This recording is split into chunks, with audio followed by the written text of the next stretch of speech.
2009도 2109 판결은 영장 없는 강제체열과 그에 기초한 혈중알코올 농도, 감정 결과의 증거 능력을 다룬 사건입니다.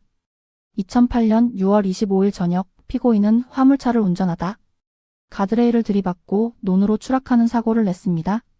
사고로 중상을 입고 의식을 잃은 채 응급실로 이송되었죠. 신고를 받고 출동한 경찰은 법원에서 영장을 발부받지 않은 상태에서 피고인의 동서로부터 체열 동의를 받았다는 이유로 의사에게 체열을 요청했습니다. 의료진은 의식을 잃은 피고인의 혈액을 채취했고 국립과학수사연구소는 이를 분석하여 혈중알코올 농도 감정서를 작성했습니다.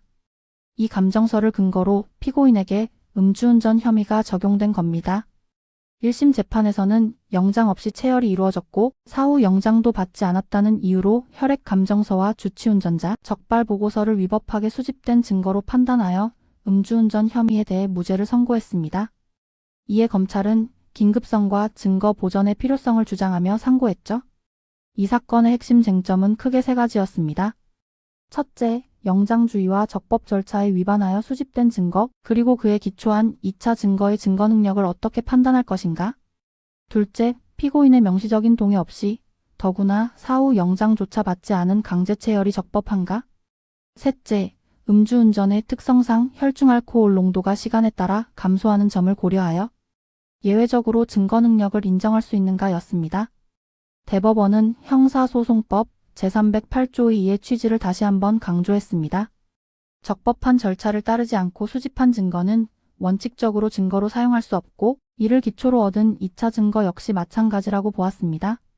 다만 절차 위반이 적법 절차의 실질적인 내용을 침해하지 않고 오히려 증거를 배제하는 것이 형사사법 정의 실현에 반하는 예외적인 경우에만 증거 능력을 인정할 수 있다고 밝혔습니다. 그러나 이 사건의 강제체열은 신체에 대한 직접적인 강제 처분에 해당하며 형사소송법상 영장 또는 감정처 분허 가장이 필요한 사안임에도 불구하고 이러한 절차를 전혀 거치지 않았습니다. 친족의 동의만으로는 피고인의 신체에 대한 강제 처분을 정당화할 수 없으며 사후 영장도 발부받지 않았으므로 영장주의의 본질적인 내용을 침해한 것으로 판단했습니다. 또한 음주운전 증거의 특성상 시간이 지나면 증거가 사라질 위험이 있다는 점, 역시 영장주의를 배제할 사유가 될 수 없다고 보았습니다. 결국 대법원은 1심의 무죄 판단이 옳다고 보고 검사의 상고를 기각했습니다. 헌법적인 관점에서 이 판결은 신체의 자유와 영장주의를 굳건히 지켰다는 의미가 있습니다. 체열은 단순한 자료 제출이나 물건 압수가 아닌 인체 내부에서 혈액을 채취하는 강제적인 신체 침해 행위입니다. 헌법 제12조가 보장하는 신체의 자유에 대한 중대한 제한이므로 엄격한 사법적 통제가 필요하다는 점을 분명히 했습니다.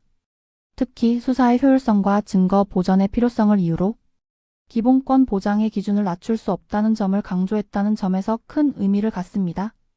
형사법적인 측면에서는 위법 수집 증거 배제 원칙의 실제 적용 범위를 구체화한 판례로 평가됩니다.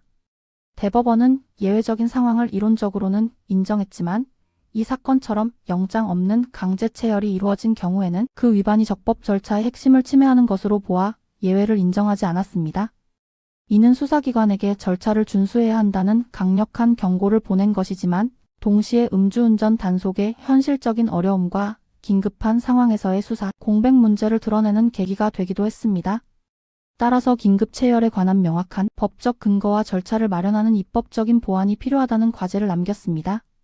결론적으로 2009도 2109 판결은 실체적 진실을 밝히는 형사소송의 목표가 헌법적 기본권 보장이라는 한계를 넘을 수 없다는 점을 분명히 한 결정입니다. 과학적인 감정 결과가 아무리 정확하더라도 적법한 절차를 거치지 않았다면 형사재판에서 증거로 사용될 수 없다는 원칙을 확인한 중요한 사건이라고 할 수 있습니다.